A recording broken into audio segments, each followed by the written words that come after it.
नमस्कार दोस्तों, स्वागत है आप सभी का आपके अपने study platform railway preparation booster में। तो स्टूडेंट्स, आज के इस वीडियो में हम डिस्कस करने वाले हैं बहुत इंपॉर्टेंट टॉपिक। जैसा कि आप सभी लोगों को पता है कि आरआरबी ग्रुप डी का आंसर की जो है वो रिलीज हो चुका है, ठीक है। और अभी ठीक है, हमारे पास काफ़ी बच्चों ने, बहुत सारे बच्चों ने चेक कर लिए हैं अपने डेटा, ठीक है, मार्क्स चेक कर लिए हैं। लेकिन मार्क्स चेक करने के बाद जो एक डाउट जो उनके दिमाग में आ रहा है वो यही है कि एक्सपेक्टेड कट ऑफ क्या रह सकती है, ठीक है।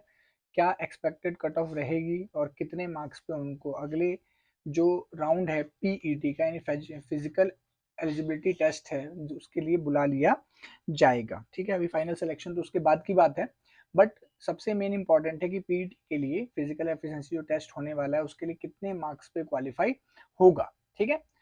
तो उसी चीज के रिगार्डिंग आज हम इसमें डिस्कस करेंगे, लेकिन उसके साथ साथ हम कुछ जानेंगे टोटल नंबर ऑफ वैकेंसीज, ठीक है, 2019 और 25 का कंपैरिजन भी करेंगे, ठीक है। उसके बाद हमारे जो इसमें total number of vacancies category wise कितनी वैकेंसीज हैं, ठीक है। और उसके बाद 2019 की कट ऑफ के बारे में बताऊंगा, जिससे हमें आइडिया लगेगा कि पिछली बार कट ऑफ क्या रही थी नंबर ऑफ सीट्स के अकॉर्डिंग, ठीक है। और इस बार एक्सपेक्टेड कट ऑफ क्या रह सकती है उसके बारे में हम इस वीडियो में जानेंगे, ठीक है। तो चलिए आइए शुरू करते हैं आज का वीडियो।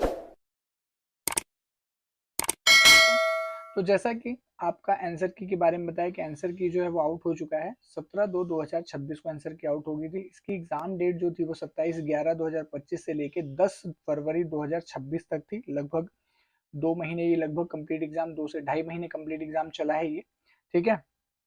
और अभी जो आंसर की को देखने का, यानी जो क्वेश्चन पेपर को देखने का, रिस्पॉन्स की जो आपने आंसर्स दिए हैं उनका, और उसके अलावा अगर आपको लगता है कि कोई क्वेश्चंस गलत हैं तो उसके रिगार्डिंग जो भी ऑब्जेक्शन उठाने की जो डेट है वो 17/2/2026 से 23/2/2026 की डेट है। और इसके बीच में आप ध्यान देंगे कि सभी स्टूडेंट्स अपने जो मार्क्स हैं, जो आंसर की है, उसको चेक कर लें, क्योंकि इसके बाद ये जो लिंक है वो अनअवेलेबल हो जाएगा और उसके बाद आप अपना आंसर की और जो भी रिस्पांस की है उसको चेक नहीं कर पाओगे और कोई भी ऑब्जेक्शन पुट नहीं कर पाओगे, ठीक है। क्वेश्चन एक, अगर कोई भी क्वेश्चन आप अगर रेज करते हो जिसमें आपको ऑब्जेक्शन है तो 50 रुपीज पर क्वेश्चन जो है वो आपको पे करना होगा, ठीक है, विद प्लस सम चार्जेस के रिगार्डिंग, ठीक है। और उसकी डेट वही 23/2/2026 से को 5 बजे तक की, शाम 5 बजे तक की रहेगी, ठीक है। चलो अब आगे बढ़ते हैं। तो आगे अगर हम बात करें टोटल नंबर ऑफ वैकेंसीज के बारे में, तो इस बार वैकेंसीज 2019 के कंपेयर में काफी कम, 32,438 वैकेंसीज ही केवल आई हैं, ठीक है। और अगर कैंडिडेट अप्लाई की बात करें तो बहुत ह्यूज डेटा है जो कि ऑलरेडी रेलवे ने ही अपने, ठीक है, साइट्स के ऊपर डिफरेंट जो जोन्स थे उसके रिगार्डिंग उन्होंने पब्लिश किया था, जो कि लगभग 1,08,22,423 है, ठीक है। लेकिन इस बार जो अटेंडेंस रही है वो बहुत ही कम रही है, ठीक है, जो कि 50% से भी कम रही है। लेकिन फिर भी जो अपीयर कैंडिडेट हैं, 50% होने के बाद भी लगभग 54 लाख स्टूडेंट्स अप्रोक्स इसमें बन रहे हैं जिन्होंने कैंडिडेट ने एग्जाम में अपीयर किया है, ठीक है। और इसमें से जो कैंडिडेट क्वालिफाई करेंगे अगले पेट के लिए वो, ठीक है, फिजिकल एफिशिएंसी टेस्ट के लिए, वो 97,314 कैंडिडेट जो है वो आगे क्वालिफाई करेंगे पीईटी के लिए, यानी कि अगर हम कहें तो इसके लेवल 2 के लिए, ठीक है। तो ये डेटा है, ठीक है स्टूडेंट्स। दोस्तों, अगर वीडियो आपको अच्छी लग रही हो तो वीडियो को लाइक करें, ठीक है, अपने फ्रेंड्स के साथ शेयर करें, ठीक है, ताकि ये यूजफुल इन्फॉर्मेशन बाकी लोगों तक भी पहुंच पाए। चैनल को सब्सक्राइब भी जरूर कर दें, ठीक है। चलो आगे बढ़ें। Number of vacancies and qualified candidates के बारे में अगर मैं कैटेगरी वाइज बात करूं, क्योंकि मैंने टोटल आपको बता दिया, लगभग 97,314 कैंडिडेट्स जो है वो आगे क्वालिफाई करेंगे। लेकिन टोटल वैकेंसीज के हिसाब से अगर देखें तो सभी जोन्स में 13,957 सीटें अनरिजर्व की हैं, 8,153 सीटें ओबीसी की, ईडब्ल्यूएस की 3,101 सीटें, एससी की 4,699 सीटें और एसटी की 2,475 सीटें हैं, ठीक है। और उसके हिसाब से जो क्वालिफाइड कैंडिडेट्स हैं वो आपके अनरिजर्व कैटेगरी से 41,871, ओबीसी के लिए 24,459, ईडब्ल्यूएस का 9,303, एससी के लिए 14,097 और एसटी के लिए 9,425 के, वो 7,425 कैंडिडेट जो हैं वो क्वालिफाई करेंगे, ठीक है। अब ये जो डेटा है, ठीक है, ये आपका टोटल कॉमुलेटिव डेटा है, बट अभी हम जो बात करने वाले हैं वो बात करने वाले हैं हम जोन वाइज, ठीक है। तो जोन वाइज में सबसे जो ज्यादा इस बार वैकेंसीज हैं प्रीवियस टाइम की तरह ही, न्यू दिल्ली में वैकेंसीज हैं 4785, लेकिन पिछली बार की तुलना में ये 1/3 सीट्स हैं, ठीक है। टोटल वैकेंसीज देखी जाए तो 1/3 ही हुई हैं, 1 लाख के कंपेयर में 32,000 ही वैकेंसीज आई हैं, ठीक है। तो उसके हिसाब से बाकी दूसरे नंबर पे मुंबई जोन में है, उसके बाद फिर मुंबई सेंट्रल रेलवे, ये वेस्टर्न रेलवे और ये सेंट्रल रेलवे है, ठीक है। और उसके हिसाब से जो क्वालिफाइड कैंडिडेट है 14,355, 14,016, 9,732 और एज सो ऑन, क्योंकि मल्टीप्लाइड बाई 3, 3 गुना स्टूडेंट्स जो है वो हर एक जो मतलब हर एक सीट्स के 3 गुना बच्चों को अगले पीईटी के लिए बुलाया जाएगा। और इस तरीके से सभी जोन्स के जो कैंडिडेट्स नंबर हैं वो आपके सामने स्क्रीन पर दिए गए हैं, आप लोग देख सकते हैं डिफरेंट डिफरेंट जोन से, जहां से भी आपने अप्लाई किया है तो किस जोन में कितने कैंडिडेट्स जो हैं वो अगले लेवल में जाएंगे, ठीक है। अब हम बात करने वाले हैं सबसे पहले वैकेंसीज कंपैरिजन की। वैकेंसीज कंपैरिजन इसलिए क्योंकि ये आपकी हेल्प करेगा कट ऑफ मार्क्स को अंडरस्टैंड करने में कि पिछली बार की कट ऑफ क्या रही थी और इस बार कट ऑफ क्या रह सकती है, ठीक है। चलो देखिए जरा 2019 और 2025 की कंपैरिजन की अगर बात करें तो न्यू दिल्ली में 13,153 जो कि मैंने बताया था, और लगभग ये 1/3 एक तिहाई के आसपास रह गया है, जो कि 4,785। वैसे सब पिछली बार भी सबसे ज्यादा न्यू दिल्ली जोन में ही सीट्स थी, ठीक है। लेकिन न्यू दिल्ली में सबसे ज्यादा सीट होने के बावजूद भी सबसे कॉम्पिटेटिव जोन रहा था न्यू दिल्ली, ठीक है। और 4,785, मुंबई में भी लगभग सीट्स 2.5 टाइम कम हुए हैं, मुंबई में 1/3, चेन्नई में 4 टाइम्स का फर्क पड़ा है लगभग, ठीक है। गुवाहाटी और बिलासपुर ऐसी सीटें हैं जहां कंपैरेटिव थोड़ा कम इम्पैक्ट पड़ा है, बट फिर भी पड़ा है। प्रयागराज में लगभग आधी सीट्स हो गई हैं। सबसे ज्यादा जो ड्रेस्टिक वैकेंसीज में कमी है वो है कोलकाता, ठीक है, ईस्ट रीजन के अंदर, जिसमें कि आपकी सीट्स 10,873 से सीधा 1,817, यानी बहुत कम वैकेंसी इस बार इसमें आई हैं। सिकंदराबाद में भी कुछ इसी तरीके की कमी देखने को मिली है। और कोलकाता रीजन जो आपका साउथ ईस्ट जोन है उसके अंदर 1,044, 4,914, ठीक है। जबलपुर में भी, ठीक है, जयपुर, गोरखपुर, सभी जगह सीट्स तो कम होना खैर लाजमी है स्टूडेंट्स, क्योंकि इस बार वैकेंसीज ही कम आई हैं, ठीक है। बट जो सबसे ज्यादा कमी और सबसे कम के हिसाब से मैंने इसमें कंपैरिजन जो कि हैं, जो ग्रीन कलर्स में है उनमें थोड़ा कम आया है, और जो रेड कलर में उनमें बहुत ज्यादा मल्टीपल टाइम्स बहुत ज्यादा कमी आई है, ठीक है। यहाँ तक ये जनरल डेटा है, ठीक है, ये समझ गए होंगे आप लोग। चलो अब बात करेंगे कट ऑफ के बारे में, ठीक है। कट ऑफ के बारे में ध्यान देने वाली बात है कि ये जो कट ऑफ है ये आफ्टर नॉर्मलाइजेशन है, यानी नॉर्मलाइजेशन होने के बाद की कट ऑफ है। तो इसलिए आप रॉ मार्क्स में इन जनरली आप इसमें से लगभग 3 से 4 नंबर जो है वो कम, एटलीस्ट 3 से 4 नंबर की कमी जो है वो हुई थी। यानी रॉ मार्क्स अगर 70.98 है तो लगभग रॉ मार्क्स आपका, ठीक है, ये अराउंड 65 से 66 तक रहा होगा। तो 65 हम बेस मान के चलते हैं, तो इसलिए आप इसमें इतना जो ये कट ऑफ मार्क्स इतना हाई देखकर घबराना नहीं है, क्योंकि रॉ मार्क्स में अभी भी काफी डिफरेंस था, ठीक है। तो न्यू दिल्ली में, ठीक है, जो अभी और एक बात ध्यान देना, ये अनरिजर्व के बारे में बता रहा हूँ मैं, ये अनरिजर्व का है। तो अनरिजर्व में 5,144 सीटें थी और इस बार 2,008 सीटें हैं, ठीक है, कंपेरेटिवली थोड़ा कम है। और कट ऑफ रॉ मार्क्स के हिसाब से आप 65 एक बेस लेके चल सकते हैं, 5 नंबर का हम इधर उधर लेके चलेंगे, ठीक है। कोलकाता से भी इसी तरीके से। तो ये जो जोन है, ठीक है, ये रेड जोन में आते हैं, जिनमें कि आपके जो नंबर ऑफ सीट्स ज्यादा होने के बाद भी कट ऑफ काफी जो है हाई रही थी, ठीक है। वैसे जनरली ऐसा होता है इन ये जो जोन्स हैं, new Delhi, Kolkata, Kolkata eastern region, उसके बाद मुंबई, ठीक है, मुंबई के बाद आपका मुंबई सेंट्रल, ठीक है, ये काफी कॉम्पिटिटिव जोन रहते हैं, ठीक है। इसके बाद आपका इलाहाबाद यानी जो प्रयागराज है, इस तरह के जो जोन रहते हैं वो थोड़े कॉम्पिटिटिव जोन रहते ही हैं, ठीक है। बाकी कहीं पे सीट्स कम है तो भी एक कट ऑफ हाई जाने का थोड़ा कारण है, ठीक है। उसी तरीके से ये अनरिजर्व की हैं, तो आप डिफरेंट डिफरेंट जो भी आपके जो जोन्स हैं उनकी आप जनरली कट ऑफ देख सकते हैं, ठीक है। और यहाँ पे उसके साथ साथ आप वैकेंसीज का कंपैरिजन भी अपने जोन वाइज कर सकते हैं कि कितनी कमी आई है, ठीक है। चलो अगला बढ़ते हैं। ये ओबीसी कट ऑफ है। ओबीसी की सबसे ज्यादा जो कट ऑफ रही थी वो कलकत्ता ईस्टर्न रीजन में रही थी, ठीक है, जो कि 65.90, ठीक है। फिर मैंने कहा प्लस माइनस, माइनस इसके अंदर लगभग यानी 60 नंबर रॉ मार्क्स के हिसाब से। और सबसे कम जो थी वो गुवाहाटी में 50.23, ठीक है। और इस बार आप लोगों के लिए एक और अच्छी बात यह है कि अगर जिन्होंने गुवाहाटी से बढ़ा है तो गुवाहाटी के अंदर भी सीट्स का कंपैरिजन जो है लगभग, ठीक है, ज्यादा चेंज नहीं रहा है, कम ही चेंज रहा है, ठीक है। तो काफी कम रहा था, तो 50.23 इसका मतलब रॉ मार्क्स जो कह सकते हैं ये अराउंड आपका 47 के आसपास रहा होगा, ठीक है। तो जिन्होंने पीटी के लिए क्वालिफाई किया था, ठीक है। तो ये ओबीसी का हो गया। ईडब्ल्यूएस के अंदर new Delhi, generally high zone सभी जगह न्यू दिल्ली, लगभग लगभग सभी उसमें new Delhi high zone cut off में रहा था, ठीक है। लेकिन ये आपके चेन्नई, बिलासपुर, गुवाहाटी, ये आपके कौन से जोन थे, ऐसे जोन थे जहाँ पे सीट्स की जो क्वालिफाइड कैंडिडेट्स थी बिल्कुल बेसिक मार्क्स के ऊपर क्वालिफिकेशन हो गया था, ठीक है।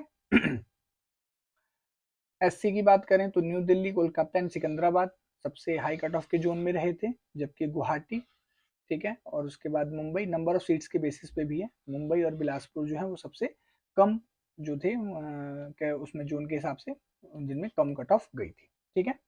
एसटी में भी सेम, जयपुर और न्यू दिल्ली काफ़ी हाई जोन में थे, लेकिन मार्क्स फिर भी बहुत नॉमिनल है, ठीक है, क्वालिफाई करने के लिए नॉमिनल मार्क्स है। बट अब क्योंकि सीटों की संख्या में बहुत ज़्यादा कमी आई है, तो इसलिए थोड़ा कट ऑफ जो है उसमें हिसाब से बढ़ सकती है, यहाँ पे कट ऑफ जो है थोड़ी सी हाई जा सकती है, ठीक है। तो ये सभी जो थे कैटेगरी वाइज, ठीक है, 2019 के कट ऑफ के बारे में हमने डिस्कस किया, ठीक है। नाउ अब सबसे इम्पोर्टेंट, ठीक है, इम्पोर्टेंट अब हम बात करने वाले हैं जो इस बार जो कैंडिडेट्स का जो डेटा आया है, ठीक है, जो अभी आप लोगों ने डेटा डिफरेंट डिफरेंट साइट्स के ऊपर प्रोवाइड किया, उनसे जो एक कॉम्युलेटिव डेटा बन के आया है, उस डेटा में अगर बात करें तो कुछ ये इस तरीके का डेटा है कि ग्रेटर देन 80 से ज़्यादा मार्क्स लाने वाले स्टूडेंट्स की संख्या 4,937 है, ठीक है। डायरेक्टिव से 80, 70 टू 75 इस तरीके से कैंडिडेट में लगभग 5.5 लाख स्टूडेंट्स का डेटा है, ये 5.5 लाख का डेटा है ये, ठीक है। वैसे देखा जाए तो इसके कंपैटिबल इंटू 10 है, लेकिन कंपटीशन जो है वो यही 5 से लेके 6 लाख स्टूडेंट्स के बीच में ही रहने वाला है, ठीक है। तो इसीलिए ये डेटा आप लोगों के सामने अवेलेबल है, ठीक है। अब इनमें जो डिफरेंट कैटेगरीज हैं उनमें कितने कितने स्टूडेंट्स क्वालिफाई करें और उनके मार्क्स कितने कितने हैं, वो डेटा आप लोगों के सामने रखा गया है, ठीक है। अब इस बेसिस को डेटा को मैंने थोड़ा प्रोपोर्शनेट करने की कोशिश की है, ताकि हम एक एक्चुअल फिगर यानी सही फिगर तक पहुंच पाए कि कट ऑफ जो है वो क्या रह सकती है, ठीक है। तो ग्रेटर देन 80, अब इसको मैंने अराउंड 50 लाख में कन्वर्ट किया है, ठीक है। और ज़्यादातर आप चेंजेस देखेंगे वो लोअर साइड पे ही ज़्यादा चेंजेस आपको मिलेंगे, क्योंकि डेटा तैयार हुआ है जो कि 50 लाख स्टूडेंट्स के आसपास आता है, जो कि हमारे अपीयर कैंडिडेट के लगभग इक्विवेलेंट है, ठीक है। तो ताकि हमारी जो एक्यूरेसी हो उसमें कट ऑफ में वो बेस्ट बनी रहे, ठीक है। चलो अब हम फाइनल पहुंच गए हैं, और ये फाइनल आप लोगों के लिए है कि कट ऑफ जो है वो क्या रह सकती है। तो कट ऑफ के हिसाब से जो हमने मार्क्स को एनालाइज करके जो एक परफॉर्मा तैयार करके जो मैंने एक आउटकम तक मैं पहुंचा हूँ, यही है कि अनरिजर्व में आपके जो क्वालिफाइड कैंडिडेट्स हैं, ठीक है, चलो एक बार मैं पीछे दिखा दूं आप लोगों को, रिजर्व के अंदर लगभग 41,871 स्टूडेंट क्वालिफाई करेंगे, ठीक है। ओबीसी के अंदर 24,000 के आसपास, ये 9,000, 14,000 और 7,425 स्टूडेंट्स क्वालिफाई करेंगे, ठीक है। कैंडिडेट्स हैं लगभग 72,000 कैंडिडेट्स हैं ऐसे कंप्लीट हो जाते हैं जो कि 70 से 75 के बीच में मार्क्स लाए हैं, ठीक है। फिर ओबीसी में लगभग आपके 44,000 स्टूडेंट्स जाने हैं, ठीक है। तो 11,900, 24,000 सॉरी, तो 11 के बाद से 43 तक पहुंच जाते हैं इतने स्टूडेंट्स। ईडब्ल्यूएस में भी कुछ इसी तरीके का, एससी एसटी में। तो अब यहाँ से अगर हम लेके चलें कि मतलब यानी अगर कैंडिडेट्स क्वालिफाइड जो करेंगे, ठीक है, तो यहाँ पे 70 से 75 मार्क्स का एक जनरल एवरेज आता है अनरिजर्व कैटेगरी से। ओबीसी में 65 से 70 के बीच निकल के आता है, ईडब्ल्यूएस के लिए 60 से 65 में, एससी का भी लगभग 60 से 65 के बीच में रहेगा, और एसटी का 50 से 60 मार्क्स के बीच में कट ऑफ आने की जो है वो उम्मीद बनती है, ठीक है। बट अब हम डेटा को थोड़ा सा और रिफाइंड करें, ठीक है, तो उसके हिसाब से अगर मैं अनरिजर्व की कट ऑफ बनाऊं, ठीक है, क्योंकि यहाँ पे डेटा के अंदर लगभग 5 से 10% का एरर हो सकता है, ठीक है। तो उस बेसिस पे अगर हम लाइक 70 से 75 लेके चलें, तो इसमें अगर हम थोड़ा सा अप एंड डाउन लेके चलते हैं, तो लगभग आपके अगर कैंडिडेट्स के मार्क्स 65 से, ठीक है, 70 के बीच में या 72 तक के बीच में है, तो वो स्टूडेंट्स अनरिजर्व कैटेगरी है, क्योंकि अनरिजर्व कैटेगरी का जो है वो जनरली डेटा हमेशा हाई रहता है, ठीक है।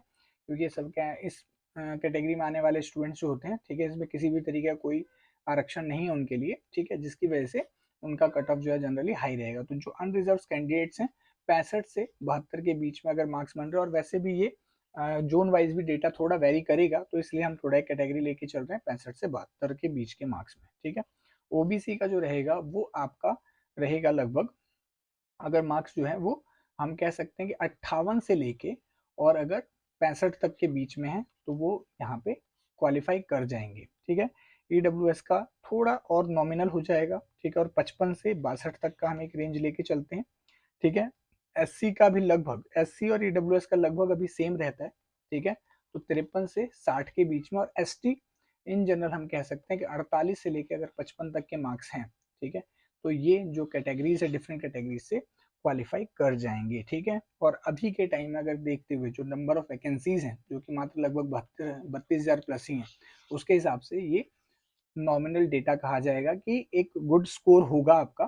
ठीक है, अगर इसमें अप्लाई करते हो तो आप अपने पीईटी की तैयारी है वो शुरू कर दें, ताकि आगे अगर आप क्वालिफाई करते हो, ठीक है, जोन से, तो आपका पीईटी की वजह से आप डिस्क्वालीफाई नहीं हो जाओ। ठीक है, और सबसे एक इम्पॉर्टेंट बात ये है, ध्यान रखना है कि आप देख सकते हो कि पहले लेवल में ही 50% अटेंडेंस रही है। ठीक है, जो कि आगे जाके पीईटी में भी लगभग 70 से 80% ही अटेंडेंस रहने की उम्मीद है, जो कि 70 से 80%, इससे ज़्यादा रहने की उम्मीद नहीं होती है। ठीक है, और 70-80% कैंडिडेट के अपीयर होने के बाद जो क्वालिफाइड कैंडिडेट्स हैं वो भी लगभग इसमें 70 से 80% ही क्वालिफाइड होते हैं। ठीक है, यानी कि सीधा अगर हम एक ओवरऑल डेटा निकालें तो जो अभी आपके लगभग हम 1 लाख मान के चलते हैं, पूरे स्टूडेंट्स को 1 लाख ही लगभग राउंड ऑफ में कर लेते हैं, तो 1 लाख अगर स्टूडेंट्स अपीयर होते हैं तो उसमें से इसका जब आप एक प्रपोर्शनेट यानी जो वो निकालोगे, प्रपोर्शनेट डेटा निकालोगे, तो लगभग 64% से 65% के बीच में आएगा, यानी 60 से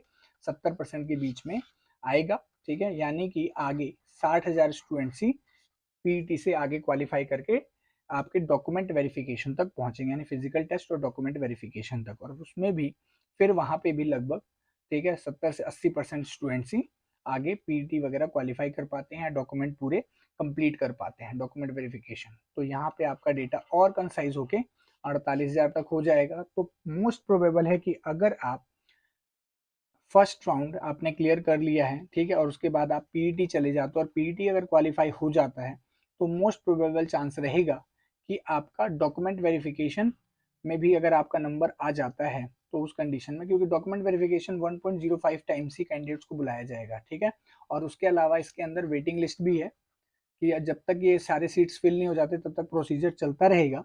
तो इसलिए मोस्ट प्रोबेबल चांसेस हैं कि आपका सिलेक्शन, अगर पीईटी आपका क्लियर हो जाता है तो मैक्सिमम लगभग 80% चांसेस आपके फेवर में हो जाते हैं। ठीक है, इसलिए होप ना छोड़ें और पीईटी की तैयारी करते रहें। ठीक है स्टूडेंट्स, तो अब आज के लिए इतना ही, और उम्मीद करता हूँ कि जो इन्फॉर्मेशन मैंने दी है वो आप लोगों के काम की है। ठीक है, और आप लोगों की समझ में आ गई होगी। ठीक है, और हेल्पफुल रहेगी। ठीक है, तो वीडियो अगर पसंद आया हो तो वीडियो को लाइक करें, वीडियो को अपने फ्रेंड्स के साथ शेयर करें, और कोई भी अगर क्वेरी होती है तो उसके लिए आप मुझे कमेंट कर सकते हैं। ठीक है, ओके, तो फ्रेंड्स, और चैनल को सब्सक्राइब जरूर कर लें। मिलते हैं आप लोगों से नेक्स्ट वीडियो में, तब तक टाटा बाय बाय।